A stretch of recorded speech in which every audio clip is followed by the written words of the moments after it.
సౌలు యొక్క ప్రవర్తన గురించి, దావీదు యొక్క ప్రవర్తన గురించి మాట్లాడుతుంది. సౌలు ఇజ్రాయేలీయులకు మొట్టమొదటి రాజు. సో ఇప్పుడు సౌలు యొక్క ప్రవర్తన, సౌలు తొలగించబడిన తర్వాత దావీదు యొక్క ప్రవర్తన మనము గమనించాలి. ఇక్కడ వాక్యం ఏమని మాట్లాడుతుంది? ఆ ప్రకారము యెహోవా ఆజ్ఞ గైకొనక ఆయన దృష్టి ఎదుట ద్రోహము చేసినందుకును, యెహోవా యొద్ద విచారణ చెయ్యక కర్ణ పిశాచముల యొద్ద విచారణ చేయు దానిని వెతికినందుకును సౌలు హతమాయను. ఈ మాట మీకు అర్థమైతే దేవుడంటే భయం మీకు తెలుస్తుంది. ఎక్కడ విచారణ చేశాడు సౌలు? కర్ణ పిశాచము దాని దగ్గరికి వెళ్లి విచారణ చేశాడు. ఎక్కడ విచారణ చేయాలి? ఆయనని నియమించింది ఎవరు? దేవుణ్ణి నువ్వు ఆశీర్వాదం అడుగుతావు, ఆశీర్వాదంలో నీకు కష్టం వస్తుంది. ఇప్పుడు సౌలుకి వచ్చిన కష్టం అదే. సౌలుకి వచ్చిన కష్టం ఏంటి? దేవుడు ఆశీర్వదించకపోయి ఉంటే రాజయ్యేవాడు కాదు, తల నరుకోవాల్సిన పరిస్థితి వచ్చేది కాదు, కత్తి మీద పడి చావాల్సిన పరిస్థితి వచ్చేది కాదు. ఇచ్చేంత వరకు మొరపెట్టావు, నీ ప్రయత్నాలన్నీ నువ్వు చేసావు, అన్ని చేసి ఆశీర్వాదం వచ్చిన తర్వాత నువ్వు దేవుని మాట వినకపోతే ఎలాగా? దేవునికి విధేయత చూపించకపోతే ఎలాగా? నీకున్నటువంటి విశ్వాసాన్ని అంతము వరకు కనబరచకపోతే ఎలాగా?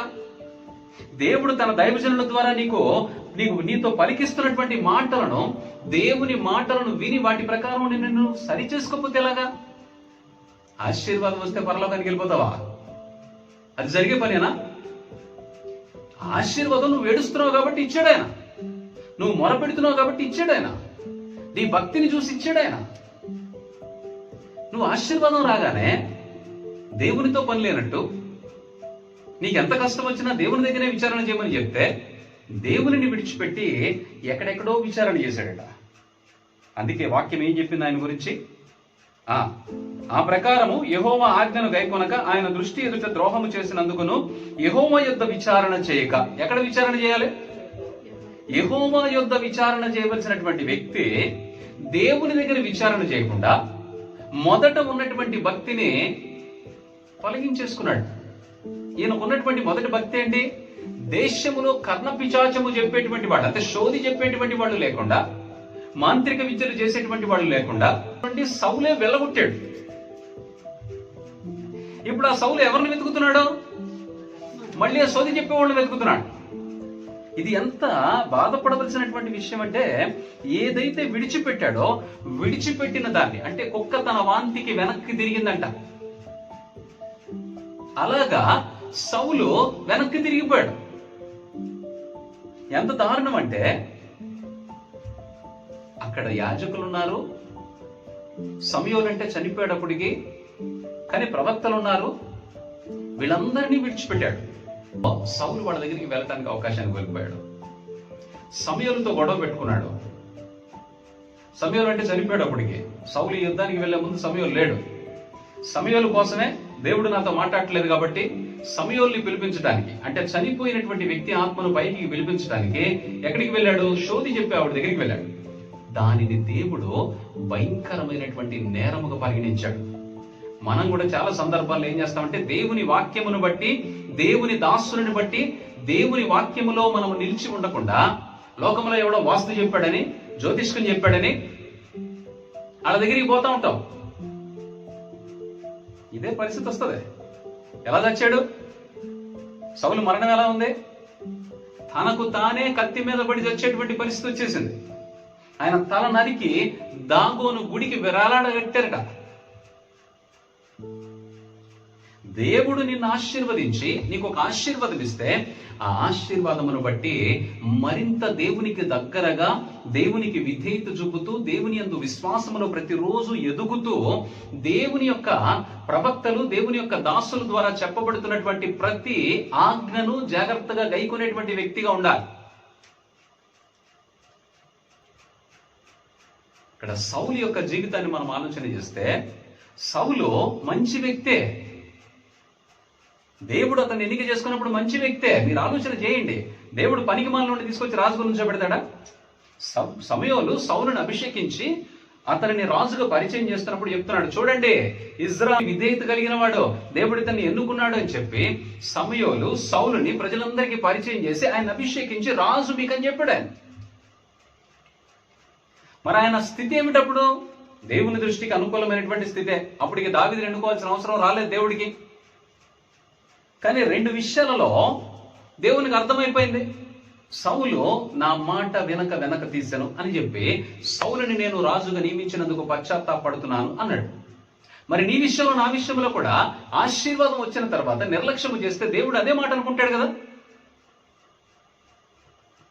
మన విషయంలో కూడా ఏదైనా ఒక కంఫర్ట్ దొరికినప్పుడు మనము ప్రార్థన చేయడానికి లెగలేకపోయామనో, వాక్యము చదవడానికి సమయం ఇవ్వలేకపోయామనో, నువ్వు ఆలోచన చేయి, దేవుని నిర్లక్ష్యము చేసి నీ సమయాన్ని ఎలా వృధా చేస్తున్నావో. నేనేమంటానంటే నీ డబ్బు బంగారము కంటే నీ సమయము దేవునితో గడపడమే విలువైనదే. అది కోల్పోయిన రోజున ఆ తరువాత రావలసినటువంటి ఆశీర్వాదాలు ఏవి నీకు రావు. ఇది తెలియక మనం ఏంటంటే చిన్న ఉద్యోగాలకి, చిన్న ప్రయత్నాలకి, ఏదో చిన్న కంఫర్ట్స్ రాగానే దేవుడంటే నిర్లక్ష్యము పెరిగిపోయి మన ఇష్టం వచ్చినట్టు పడుకొని, మన ఇష్టం వచ్చినట్టు లేచి, మన ఇష్టం వచ్చినట్టు తిరిగి సమయాన్ని అంతా పాడు చేసుకుంటాం. ఇక్కడ సౌలు యొక్క జీవితం చూస్తే కొంచెం బాధ కలుగుతుంది. మనం ఎంత జాగ్రత్తగా ఉండాలో అర్థమవుతుంది. ఎంత పొజిషన్ ఇచ్చాడు? రాజు అనేటువంటి పొజిషన్ ఇస్తే ఆయన మొట్టమొదటి సమూయేలు ఇచ్చినటువంటి ఆజ్ఞను జవదాటాడు. ఈ 2 విషయాలలో మనం గ్రహించాల్సింది ఒకటే, దేవుడు నిన్ను ఆశీర్వదించడానికి ఆయన ఎప్పుడూ ఇష్టపడుతున్నాడు.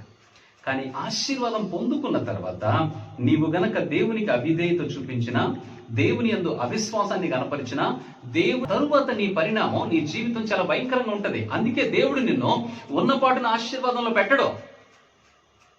సౌలు విషయంలో చేసినటువంటి పొరపాటు దేవుడు దావీదు విషయంలో చేయాలనుకోలేదు.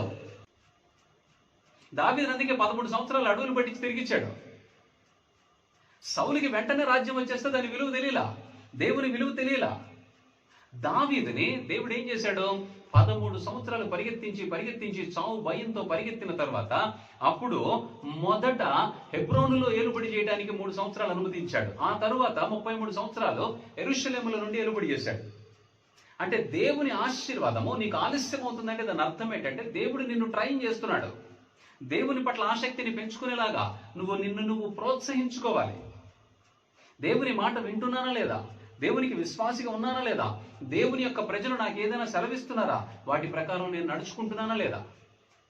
మీరు ఒక మాట చెప్పండి, సౌలు చేసినటువంటి పాపాలు పెద్దవంటారా? దావీదు చేసినటువంటి పాపం పెద్దదంటారా? మరి దావీదు ఎలాగా దేవుని పక్షముగా ఆధారపడి దేవుని ద్వారా క్షమాపణ పొందుకొని శాశ్వతమైనటువంటి రాజ్యము నీ కొరకు నేను ఇస్తానని చెప్పగలిగేటువంటి పరిస్థితికి వచ్చాడు? పశ్చాత్తాపమే. దేవునికి తన కన్నీరంట పరుపుని తేల చేసే పరిస్థితికి వచ్చేసిందంట.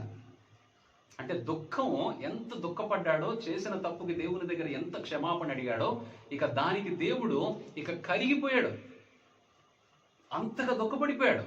అంతేగాని తిరుగుబాటు చేయలేదు, అవిశ్వాసిగా ప్రవర్తించలేదు. నాతాను ప్రవక్తతోటి నువ్వేంటో నాకు చెప్పేది అనొచ్చు కదా, రాజు కదా అనలేదు. వెంటనే కింద పడిపోయాడు. అంతే, కింద పడిపోయి దేవుణ్ణి బ్రతిమలాడుకున్నాడు. దేవా దేవా, నాయనా క్షమించు. మనము మన పరిస్థితిలో దేవుని పైన ఆధారపడి దేవుని దగ్గరే విచారణ చేయాలి తప్ప, ఏదో కష్టం వచ్చింది, దేవుడు నీకేదో ట్రైనింగ్ ఇస్తున్నాడు, నువ్వు అది ట్రైనింగ్ అని దేవుని వాక్యము చేత నింపబడి నడిపించబడాలి. కానీ ఇది వదిలేసి వాస్తు చెప్పేవాడిని తీసుకొచ్చి వాస్తు చూపించావు, ఇది ఇటు మార్చావు, అది ఇటు మార్చావు, ఏదేదో చేసావు. దేవుడు చెప్తున్నాడు నీ చావు జాగ్రత్త అని చెప్తున్నాడు. ఎలా అయిపోయింది సౌలు చావు? చూశారుగా మీరు ఎలా ఉందో. దానికి కారణం ఒకటే, దేవుని దగ్గర విచారణ చేయలేదు. అతడు కర్ణ పిశాచము చెప్పు దాని దగ్గరికి వెళ్ళి విచారణ చేశాడు. నీ చావు ఎలా ఉంటుందో చెప్తున్నాడు ఆయన. జాగ్రత్త, నువ్వు నా దగ్గరికి వచ్చావు, నేను నిన్ను ఆశీర్వదించడానికి నేను నిన్ను ఏర్పాటు చేసుకున్నాను. నా ఆశీర్వాదంలో ప్రవేశించాల్సిన నువ్వు మళ్ళా లోకం వైపు వెళ్ళి లోకంలో జరుగుతున్నటువంటి ఆచారాన్ని, సాంప్రదాయాన్ని నువ్వు అనుసరించి నడుచుకుంటే శిక్ష భయంకరంగా ఉంటది. భయపడాలా వాక్యం చెప్తా ఉంటే.